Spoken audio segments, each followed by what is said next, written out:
Maxime Delan.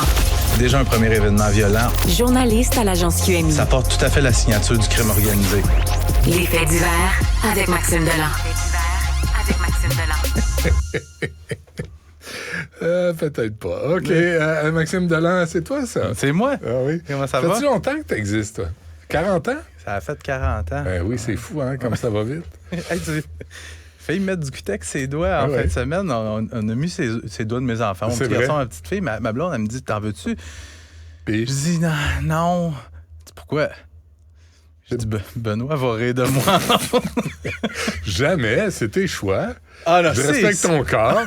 Puis, tu seras le J du temple des journalistes. Ah oui, mais c'est joli. judiciaires. C'est joli pareil. C'est gars, c'est Oh, moi, entre adultes consentants, Maxime, là, s'il n'y a pas de violence, c'est rien, ça me regarde pas. C'est mis tout Fait que- délicatement sur Ah les oui, ondes. non, ça te ferait du bien. Ah, mettre Ça de- irait bien que tes chandails, qui sont toujours un peu pastel. Assume-toi. Moi, je m'assume. Nous, on t'aime comme tu es, hein? On peut-tu Quoi? partir en musique? J'ai appris la vie à mes dépens, mais regarde-moi aujourd'hui. J'ai frappé le mouvement ma façon, et je serai le salaire de vie. Attends. Tristan, arrête. Ça, c'est de la musique? C'est du rap, en tout cas. Ah oui, OK. Mais regarde, celui qu'on vient d'entendre, c'est Bradley Mathurin, genre de rappeur amateur de Longueuil qui tourne des vidéoclips, t'auras compris, tu t'en doutes, en flashant son gun, qui est, soit dit en passant, c'est un vrai gun, ses piles de cash, puis qui fait des moves, tu sais, avec les doigts, comme si tu tirais, là. Propager la paix dans le monde. Oui, mais typique rapper qui pogne auprès des jeunes. Bradley Mathurin, par exemple, il risque de passer un petit bout sans faire de vidéoclip parce qu'il risque maintenant une peine de 7 ans de prison. Lui vient de plaider coupable à des accusations de possession et de trafic d'armes à feu, de même que vente de cannabis. En fait, lui, c'est qu'il a vendu 2 armes à feu à un agent double de la police de Longueuil. Oh, peut-être. Mais en gros, c'est que Bradley Mathurin, lui, est apparu sur le radar des policiers parce qu'on le soupçonnait de vendre du cannabis via son compte Instagram. Pourquoi tu vas pas t'en acheter au coin? Non, lui, il en vend... Ben, ouais. Pour toutes sortes de raisons, là, il y a des gens qui préfèrent faire affaire avec des Ah, puis il y dealers. en a qui n'ont pas 18 ans. Oui, c'est ça. Puis les dealers, ils se déplacent aussi. Bref. Ah oui? Livraison à domicile? Je sais pas, moi, je Moi non consomme plus. pas de... Moi non plus. Mais, tu sais, à la base d'une enquête pour trafic de cannabis, c'est pas la grosse affaire. Ben sauf non. que l'agent double, lui, il entre en contact avec Mathurin via Instagram et à un certain moment, il décide de faire un appel vidéo. Et durant l'appel vidéo, l'agent double, il remarque un sac de stupéfiants et une arme à feu. L'enquête qui prend une autre tournure. Et c'est même Bradley Mathurin qui offre à l'agent double d'y vendre une arme à feu. Il dit, moi, regarde, j'ai besoin de 24-48 heures pour t'avoir une arme à feu. Je peux t'avoir plusieurs modèles différents, un chargeur à haute capacité, un pointeur laser pour améliorer la précision. Tu comprends? Le prix pour une arme neuve entre 3 500 et 7 000. Et la version usagée coûte 2 000, mais je te conseille de ne pas prendre celle à 2 000 parce qu'elle peut avoir déjà été utilisée pour avoir commis un crime. Ah ben Fait oui. Une arme propre, c'est mieux. Ouais. Mais il offre aussi un ghost gun, une arme fantôme, les armes qui sont porte-traçables pour 7 500. Exactement. 7 500? Ouais. OK. Dans l'article de... C'est Noël bientôt, là, si vous voulez vous faire offrir des cadeaux. C'est Valérie Gontier dans le Journal de Montréal qui nous rapporte ça. Au final, l'agent double a pris 2 rendez-vous. Un premier pour aller se procurer une arme à feu, puis on prend un deuxième rendez-vous. Le gars de 18 ans, Bradley Mathurin, rappeur amateur qui arrive en Porsche Macan, un VUS Porsche Macan au rendez-vous. C'est là qu'il s'est fait passer les menottes, mais il s'en venait vendre un ghost gun aux policiers.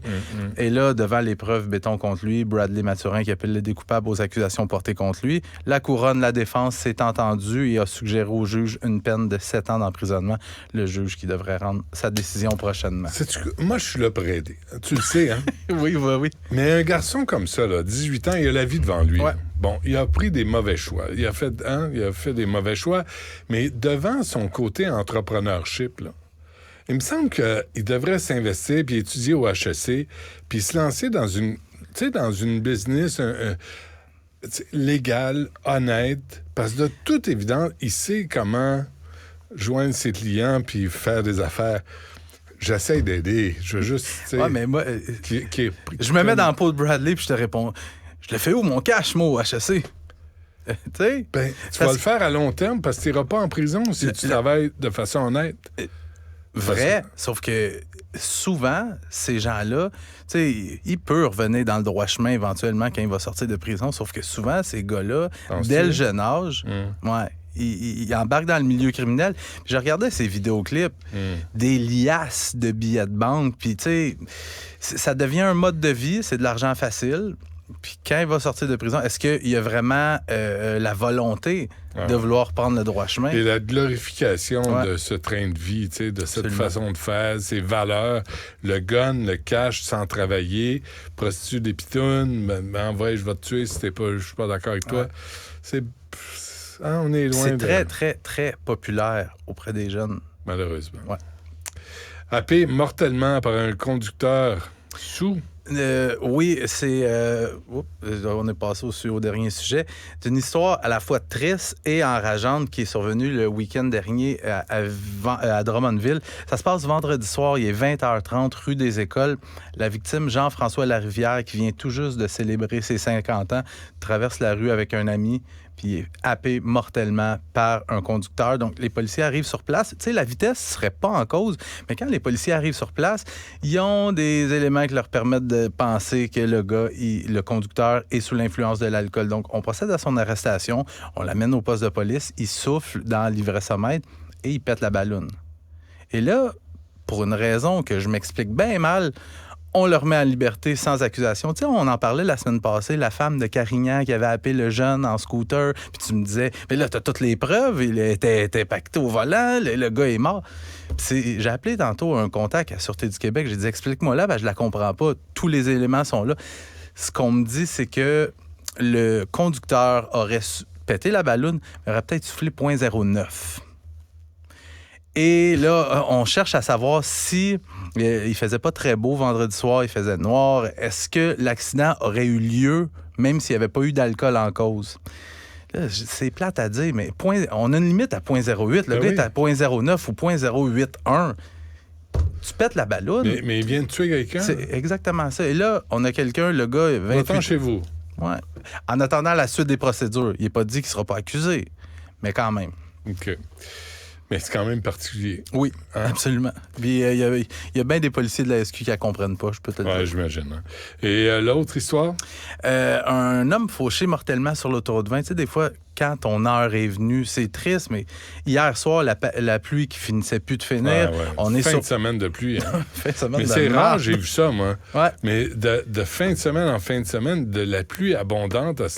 Ça n'a pas arrêté. C'est assez particulier. Puis tu sais, quand il pleut comme ça, avec le soleil qui se couche plus tôt, conditions routières plus difficiles, visibilité moins bonne, il y a un gars, un employé d'une compagnie de forage. Lui, il circule sur l'autoroute 20 dans le coin de Joly, Saint-Janvier de Joly, donc entre Trois-Rivières et Québec. Il est sur l'autoroute 20, il est au volant de sa camionnette, il tire une remorque commerciale et à un moment donné, il perd une roue qui stationne en bordure de l'autoroute. Et là, il y a le propriétaire de la compagnie avec son frère qui vont aider l'employé. Et là, durant ce temps-là, il y a les policiers et le MTQ qui dévient la circulation pour laisser l'opération remorquage se dérouler. Et un monsieur, un octogénaire, un homme âgé, que lui continue tout droit, il l'a pas vu. Et le propriétaire de la compagnie et son frère est en train de ramasser les débris parce que quand il a perdu une roue, tout le stock a revolé partout. Fait que les employés ramassaient ça.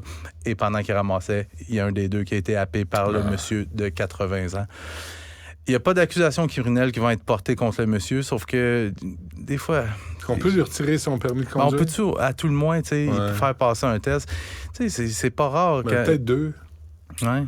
Non, mais tu viens de tuer quelqu'un, encore une fois. Tu sais, la vie humaine au Québec, il faudrait peut-être lui donner une certaine valeur. Tu me le demandes souvent, ça vaut combien une vie humaine? Ouais. Mais je trouve ça triste parce qu'on les aime, nos personnes âgées, sauf que plus souvent, tu sais, tu le sais, je suis tout le temps sur la route. Ouais. Combien de fois, mettons, on est sur l'autoroute, puis il y a quelqu'un qui est à 75 dans la voie de gauche, puis c'est dangereux. Puis là, à un moment donné, tu finis par le passer dans la voie de droite, puis là, tu vois le petit béret, puis approcher très proche du volant. Je trouve ça triste pour eux autres, mais Puis en même temps, c'est leur liberté. Absolument. C'est pas simple à gérer, ça. Ouais. Puis, tu sais, ils se mettent en ligne pendant 3 heures pour rentrer dans une SAQ. C'est pas simple non plus. Là. On n'a rien réglé. J'ai quelqu'un de très, très proche de moi qui vient de perdre son permis de conduire, justement. C'est un monsieur âgé. Il prend mal, hein? Mais il prend mal, ma mère voulait... Hey boy, elle aurait sacré une volée à n'importe qui, là. Touche pas c'est leur manière de continuer d'avoir un semblant de vie. Ouais, c'est ça. Puis souvent, ce que ces personnes âgées-là vont faire, c'est qu'ils vont continuer de prendre leur char quand même si leur permis est suspendu. Ouais. Ta référence? Non, okay. Non. Il va repasser son test bientôt. Oui, on lui souhaite bonne chance. Ouais. Merci, Maxime. Salut. Du